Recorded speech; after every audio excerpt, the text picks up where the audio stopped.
Hello, and welcome again to Talking Baseball with Leon Lee. We're here again in sunny Sacramento, California. It's June 3rd, 2018. How you doing again today, Leon? I'm doing really good, Steve. Just having fun talking baseball. So, Leon, I know on this episode we wanted to talk about some international baseball and a little bit of the cultural differences between the different players and different styles of play, different backgrounds, and how they all kind of mesh together, and sometimes they don't.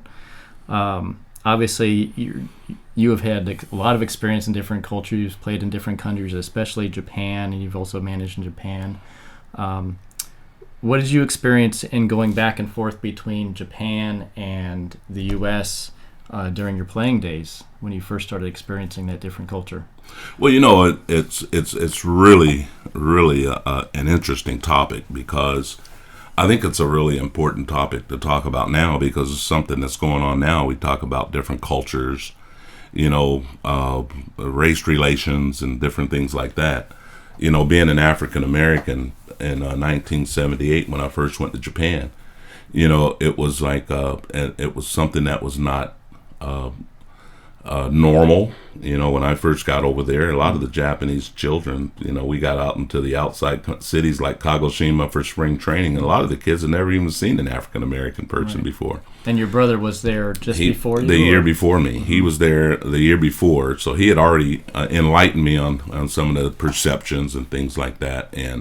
But I just felt it was such a great, interesting mesh because, historically, like we were saying earlier, baseball's that type of game internationally that brings a lot of cultures and backgrounds together. My teammates over in Japan, they really accepted us once they understood that we were there to do a job.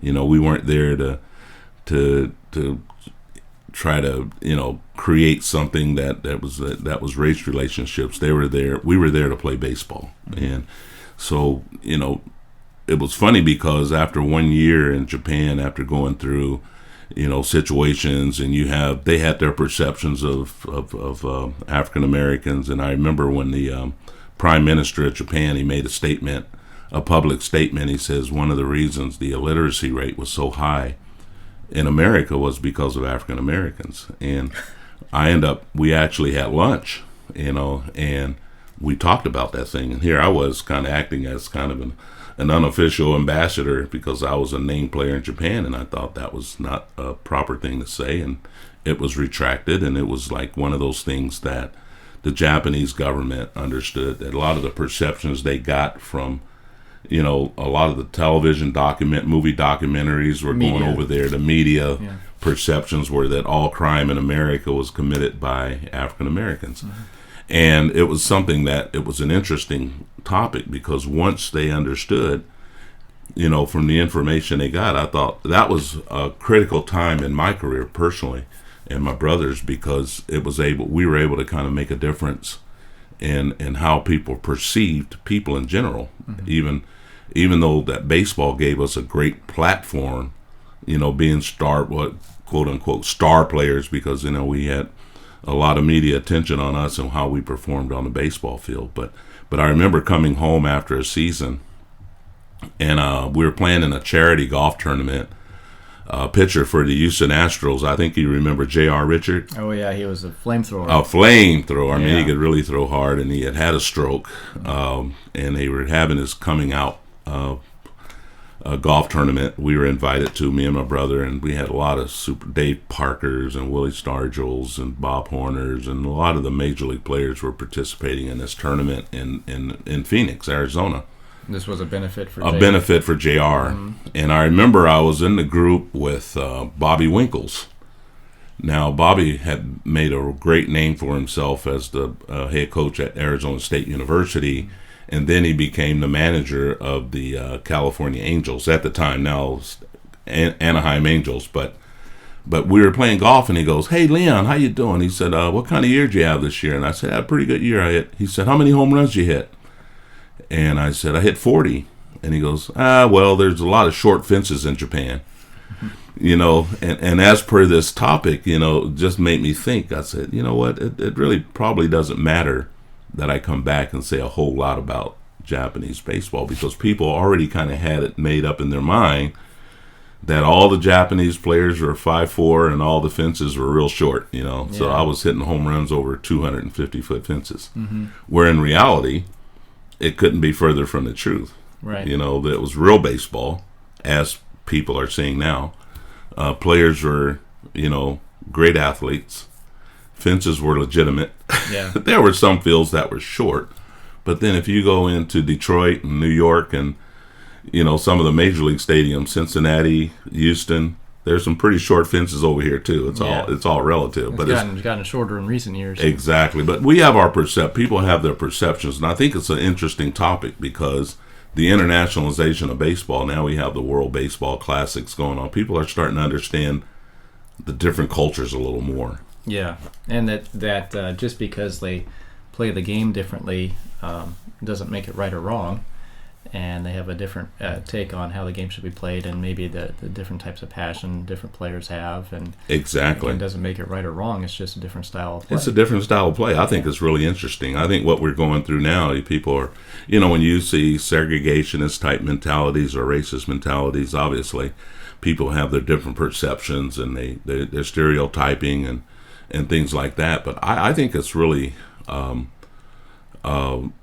it shows a lot of ignorance to me because, to me, I'm a little maybe different because I've traveled all over the world in baseball. I've met people all over the world. I have friends all over the world. Mm-hmm. It's part of my life. That's the most interesting part of my life is the fact that I have people from all different colors, all different backgrounds, all different traditions. Right. And to me, it would be the boringest thing in the world if everybody were exactly the same. Yeah. And, here we are having a podcast, we have different backgrounds. If I come to your house and I'm sitting there going, hey, Steve, you got a different culture here. I'm not sure I quite like your pictures on the wall. And here you are paying me to come to your house like they would in Japan. They're paying me to come to their country. Mm-hmm. They're paying me to come over to Korea or China or wherever they're playing baseball. I'm going over there and I'm saying, hey, I hate those pictures on the wall. Yeah. It's like you're not going to make any headway that way. And I think if people open their minds a little bit, baseball going international to me is one of the most important, most exciting things that you could ever see. Yeah, and it's safe to say that you became a better ball player in person because of your different cultural experiences. Without a doubt. Without a doubt. My children went to school in Japan. My daughter was born in Japan. Mm-hmm. Dual citizenship. They learn how to read and write Japanese. To me, the best education a child can have is the ability to travel and go to see different cultures. And baseball is extremely exciting. I was part of the original planning of the Major League World Baseball Classic. It started 15 years, actually. The discussion started 15 years before it even happened. Mm-hmm. A lot of the hang-ups were whether or not different countries could compete at a Major League level. And I'm saying they don't have to compete. The experience is for all the players to understand that baseball players, and they put on that uniform, whether it's in Italy, whether it's in China, whether it's in Czechoslovakia, is that they become family because they're all baseball players. Right. They don't have that problem in World Cup soccer. It's competitive and they try to get you. Right. But the exciting part, the reason it sells is simply because it's international. Right.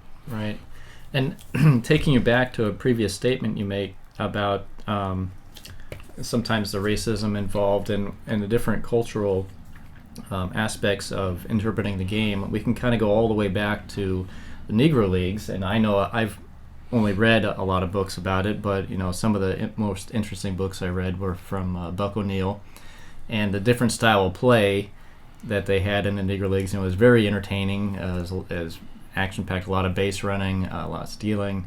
Kind of a different game at the time than the white baseball game was before it was integrated by Jack Robinson in 1947.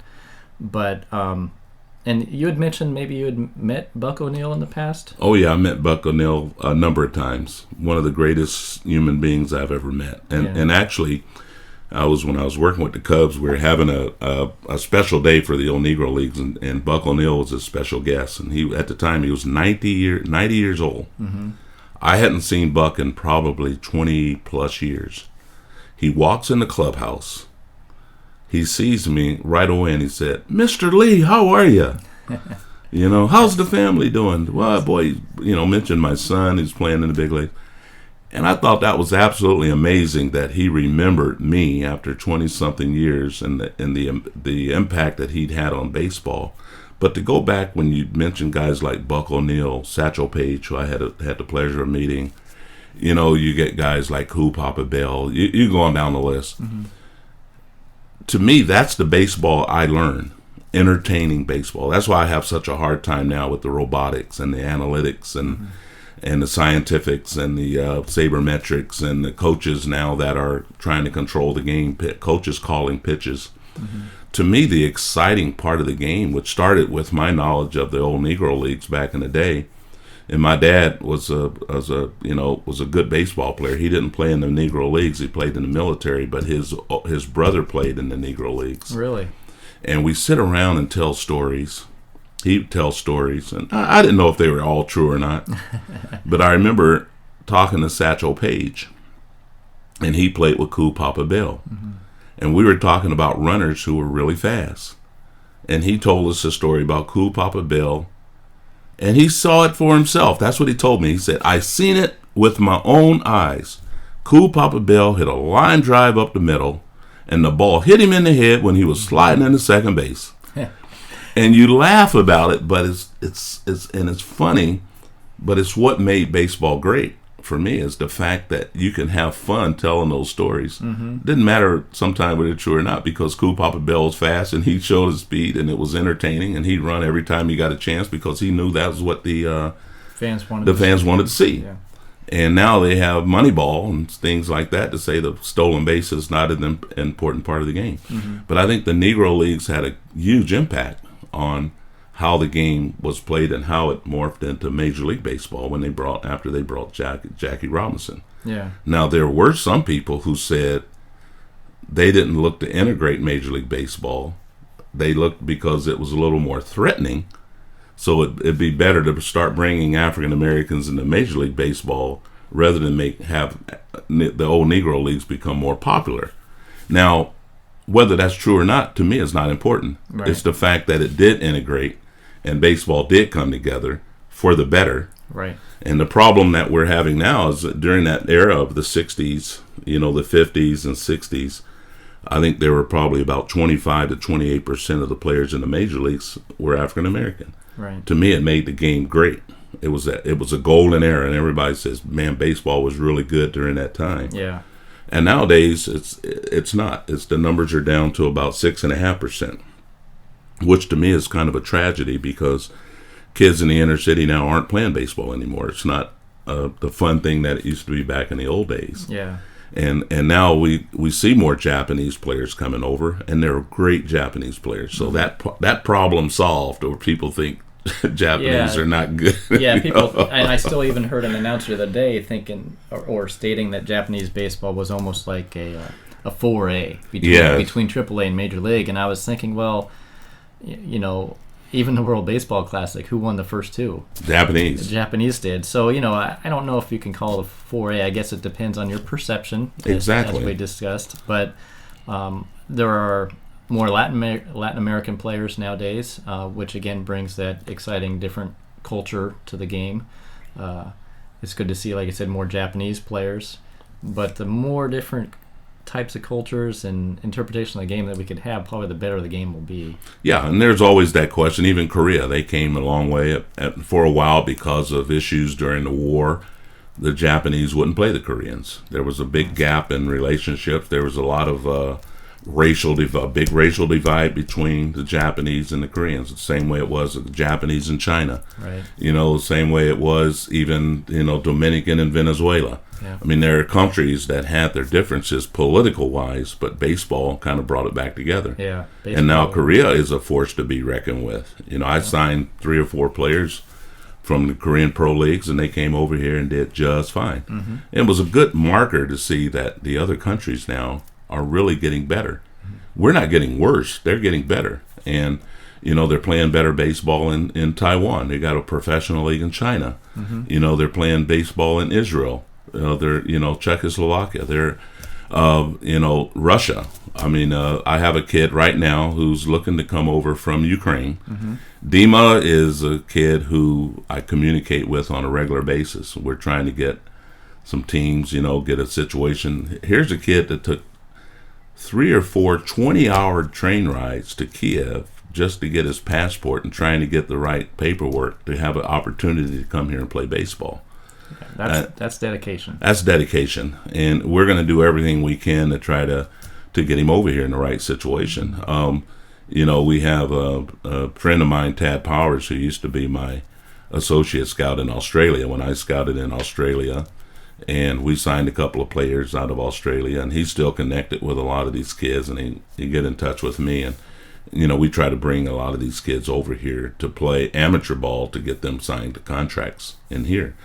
But at the same time, we're paying more attention to the young kids in the inner city to try to get them interested again in baseball, to give them their options outside of other sports, along with the educational component, because education is the most important part of this whole thing. And do you think, again, maybe due to some of the racial issues too, it becomes almost financially biased?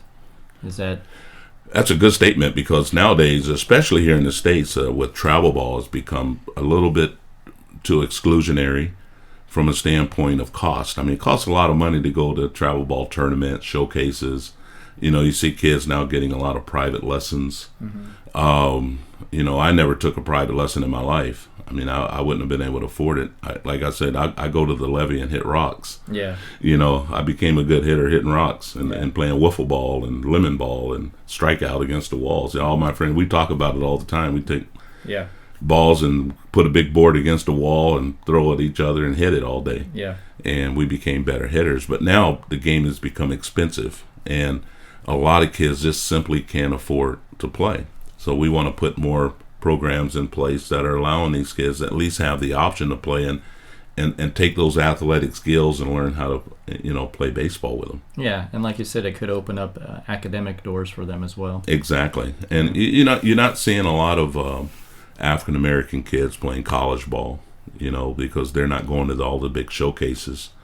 And so we have to do some things to scholarship them in the programs and get them the work and the repetitions that they would normally get if they were playing basketball or football. And this is not an African American thing. When you say inner city, you're talking about all backgrounds and races. There's a lot of backgrounds. A lot. So it's not stereotyping in that area. But talking about the topic, we're talking about the internationalization of it. To me, it's so interesting, because Latin America, you go down to some of the areas where kids are coming out with they don't have much of anything.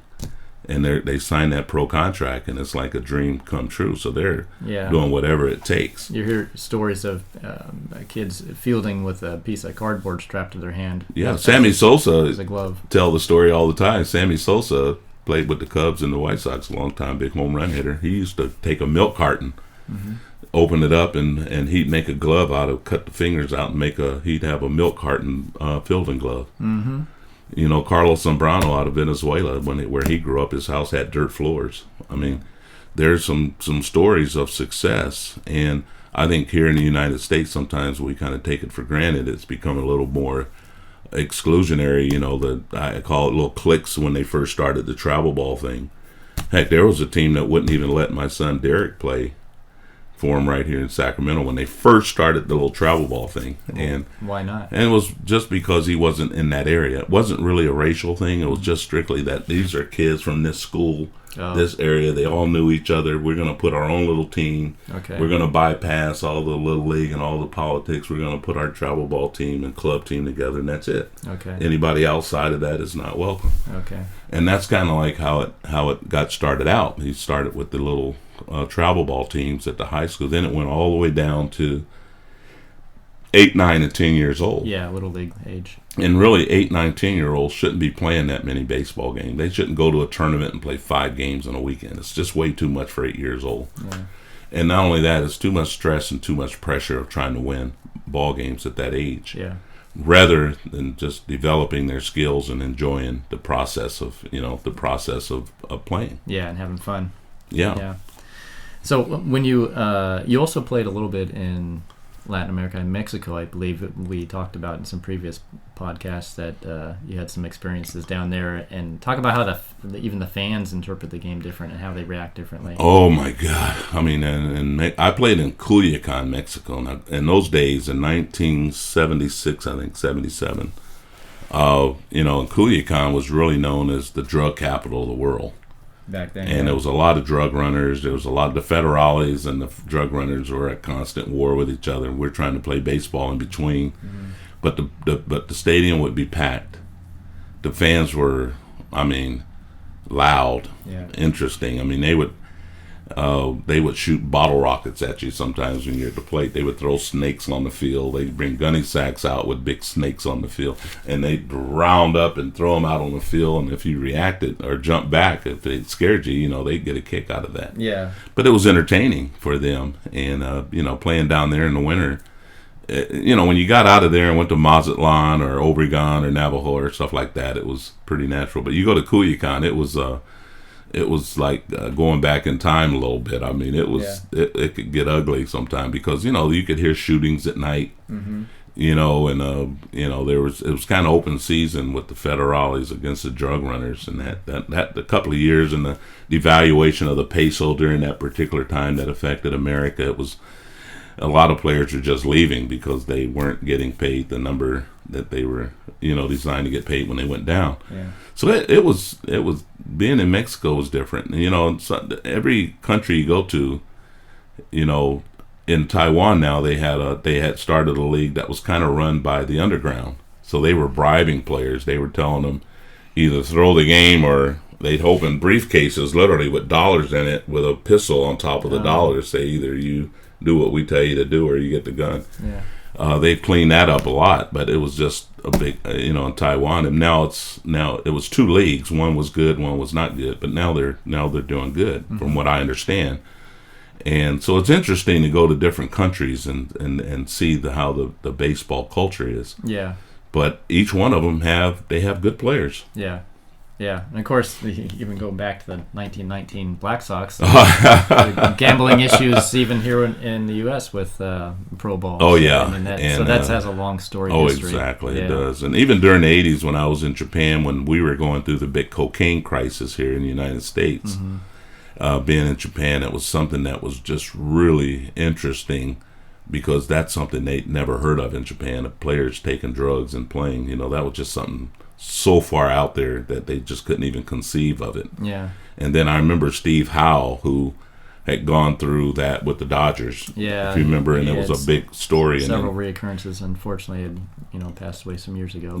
But he had an opportunity the team is actually thinking about signing him to a contract in Japan. But when the commissioner found out about it, he just said, no, it's not going to happen. We're not going to bring that culture. That culture to Japan with the anybody that was affiliated with cocaine just was not going to go play in Japan. Yeah, and he had multiple opportunities and chances here. That was a really sad story, and I saw a number of guys that got caught up in that arena. I mean, we've had our eras. You know, we had the amphetamine thing back in the day. We had the cocaine era in the 80s. We had the PEDs. The PEDs, you know, the steroid era, and you know, it's so competitive that it's something I would never condone. But if you have never been on the field of competition, you would. If you've been out there, you understand that there's some players would just do anything to be able to compete. These are not bad guys at all. And people say, well, they're cheaters, they're no good, you know, and they talk about Barry Bonds and Rafael Palmeiro and some of these guys and pitchers, or Roger Clemens, and during some of those times, even during the time when Mark McGwire and Sammy Sosa was having a big home run race, you know, people knew this was something that was going on because it wasn't illegal. Right. And they understood that players will do whatever it takes, and it wasn't for them necessarily always to get the other edge.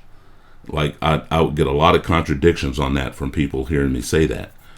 But the other part of it is to be able to stay on the field, to be able to recover from being tired. I've missed a lot of easy fastballs to hit because I was fatigued. Yeah. And the bat gets a little heavy, a little slower, and you foul these balls off. Well, the edge was that taking some of these things would have your body recover.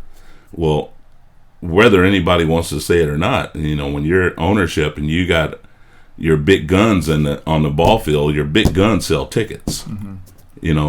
During that time when McGwire and Sammy were hitting all those home runs, people wouldn't even go to the snack bar when they came to the plate. Right. People watching television, they weren't going to the restroom or going to fix a hot dog when those guys came to the plate. Yeah. They moved the needle. Yeah. And that was great for Major League Baseball. They made a lot of money on that at the expense of that. So the players start feeling, I can't afford to miss this day's game. These people are selling tickets. Yeah. If I'm not in that lineup, it's going to be a problem. Yeah.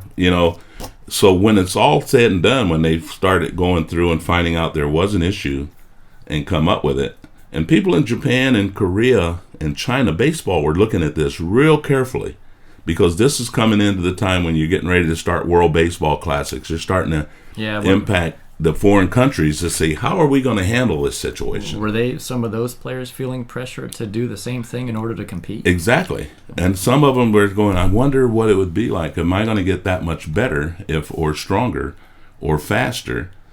Is it going to get me that $20 million contract? It's something to think about. Yeah. You don't think about what it's going to do to your body later. And it's easy for them to say, Steve, well, what with the organization? The only thing they care about is if I perform or not. What I do on my private time is my private time, so I need to perform. So a lot of the guys were doing it because it was just they would do whatever it take to win or to compete or to stay in the lineup. Mm-hmm. And I don't, I'm not condoning it. I don't say it's right. The strongest thing I ever took was an aspirin. Mm-hmm. And when I was in Japan, I took a lot of acupuncture. That kept me on the field. Yeah. But at the same time, you have to understand how competitive and how much money was involved. And they're not going to the bank and robbing the bank. But if you got a contract and you say, if I hit 35 home runs and drive in 100 runs, I could sign a 5-year deal for, and if this is going to help me do it, well, then all of a sudden it became illegal. Bam, illegal. Right. There's penalties involved. Let's clean this thing up. Well, they did the right thing. They're trying to clean it up. But they got to also remember, prior to that point, a lot of people made a lot of money on these guys. Yeah. They went from being human beings to commodities. Yeah. And I still look at the Barry Bonds and all these guys that they got in the media saying they did this, and they crucified them. Mm-hmm. They crucified them. But at the same time, they made a lot of people a lot of money. Yeah, they sure did. And me being an ex-ball player, I always side with the players anyway. No matter what, I'm going to side with the players because I was a player. I've had my issues with people thinking they can think what they want. They're in the bleachers. I'm down here playing. But it takes a special guy that could go down there day in and day out and deal with the pressures of playing a sport or whatever job you got. Mm-hmm. But they're in the stands and they paid their money to be able to judge me. That's fine. Mm-hmm. But this whole era, I'm really glad they're working past it. But it doesn't make the guys that are involved in it bad people because they were trying to compete and satisfy the game itself. Yeah. Yeah, that's a big subject we could probably have a whole nother podcast we can do. About. We got away from international, but I get a little passionate about. But getting back to international here, since you played and managed in Japan, were there differences being a manager in Japan, being maybe one of the first black managers in Japan, as opposed to just playing? Well, it was different, very different. I remember managing against Trey Hillman. Trey Hillman was managing Nippon, one of the teams in our league, the Nippon Ham Fighters, and he would pick my brain. He had major league coaching and managing experience already, but he hadn't managed in Japan, so I had the experience. And, we would spend a lot of time together, and it was a really big deal when we actually managed against each other. But when it came down to it, after 1 year, the ball club they were thinking that they needed to go back to having a Japanese manager. It was more traditional, and they wanted me to go back to being a batting coach, a hitting coach, okay, and which was okay. But the bottom line was, I made our team better. We didn't have a great pitching staff, so I kind of stood up and said, you know what? I don't think there's anybody that come in here can manage better than me, especially being a first-year guy who had 2 days' notice that he was going to manage the ball club. Yeah. And had I got my own spring, because we went up from being one of the worst hitting teams in the league to the top hitting team in the league. We were number 1 in runs scored. Our team got a lot better. I always felt I earned the right to have that next year, to create my own, philosophy with the team, have my own spring training. And because I had become the manager 10 games into the season. So yeah. I didn't want to move it around too much, but just my presence and the relationship I have with the players made this team better. But Trey really didn't have any issues. He was okay. There was a racial thing there. It was obvious, but at the same time, it was a learning experience even for the Japanese, because that was some of the players first saw. But being in Japan and understanding, managing the fundamentals, man, what a delight. If you wanted to get a bunt down, yeah, 99.9% it got done. Here it don't happen. Right. You're surprised if it does happen. Yeah, it's more surprising if they show good fundamental skill. Exactly. Bunting, yeah. And there you're surprised if it didn't happen. Right. Hitting behind runners, hitting runs, manufacturing runs, it was a dream. Double plays are a thing of beauty when they turn them. Thing of beauty. Execution is something, because here now, if you go to a ball game, Steve, at the higher level, AAA Major League, before the game, you never see them take infield, outfield practice anymore. Do they still do that in Japan? Absolutely. Okay. It's one of the most important things before a game. If you don't practice, you don't play. Mm-hmm. If it rains and it rains practice out, the game is done. Wow.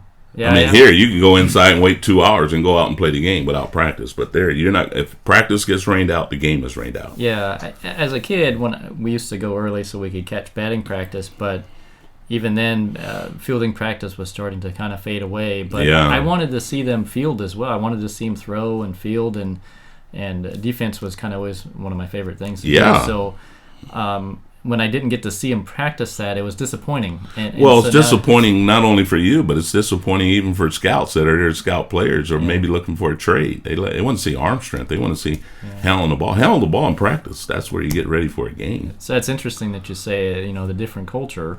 In Japan, they still do that, whereas here they don't. They don't, and you see the mistakes mounting too, because it's a complete different thing fielding a ball off a bat in a game than it is taking it off a fungo during batting practice. Yeah, and making that live action throw. Exactly, with the actual runner running. With a runner running, yeah. And really nowadays, I see more mistakes, basic fundamental mistakes made by infielders making bad throws. Mm-hmm. These guys are supposed to be the best in the world.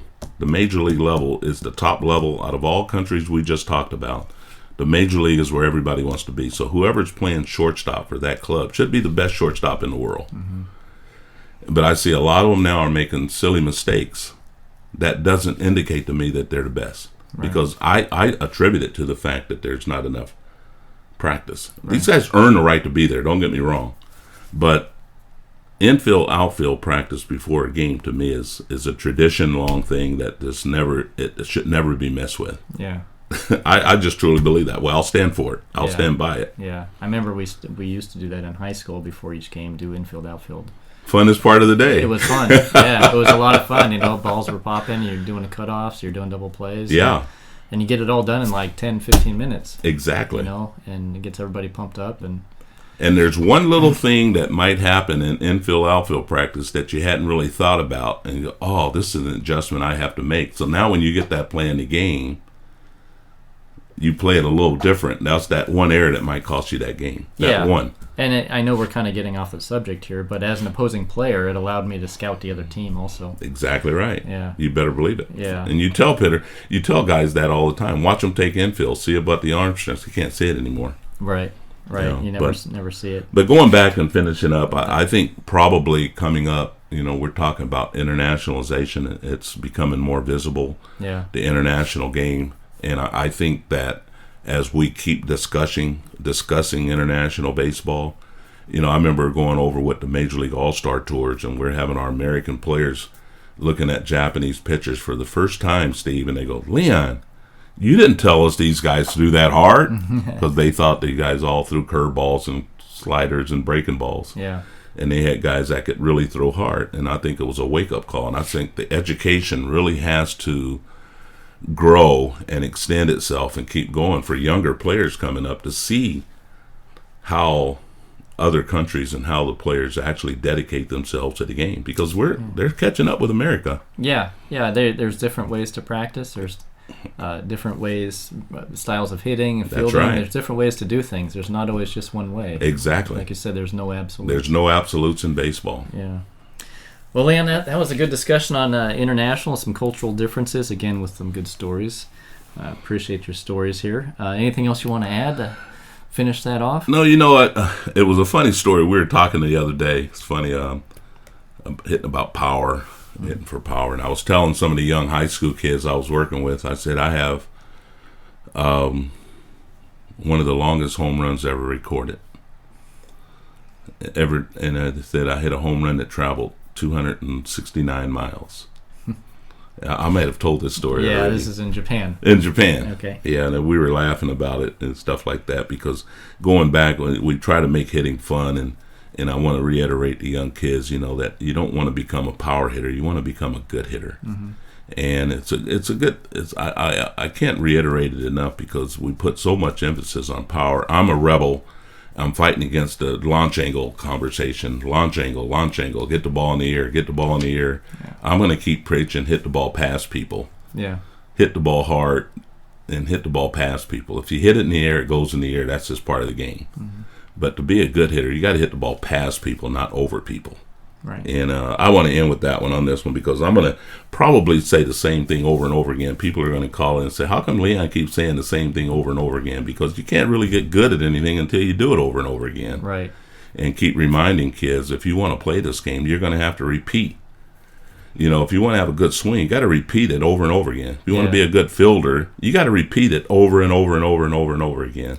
So let me ask you, how did that ball go 269 miles? Well, it traveled 269 miles. I hit a nice long home run in Japan in the stadium. Didn't have double deck seats, but they had a nice left field. So I hit it completely out of the stadium. Mm-hmm. in Nagoya, Japan. And outside the stadium there was a train track. And there was a flatbed train going by at the same time I hit the home run. It landed on the back of the flat train, the train car, and kept going until it got to Hiroshima. So a person that heard about on television, radio, it was broadcasted, the ball landed on the train, blah, blah, blah. They picked the ball up in Hiroshima when the train stopped. So it was 269.4 miles away. So the newspaper wrote that I had hit the ball that traveled the furthest in baseball history. I hit it all the way from Nagoya to Hiroshima. So I brag to people all the time. I've got the record for the home run that traveled. Traveled is the key word. Traveled, yeah. The furthest. Hit a home run that traveled 269.4 miles. So if you can beat that, good luck. Yeah, if I would never beat that in Japan. All right, Leon. Well, that's a good story to end with. And again, if you want to contact Leon and have us discuss something on the air, you can send us an email at talkingbaseballwithleonlee@gmail.com. And don't forget the main website is talkingbaseballwithleonlee.podbean.com for these podcasts and our other blog posts. Thanks again, Leon, and we'll talk to you again soon. My pleasure.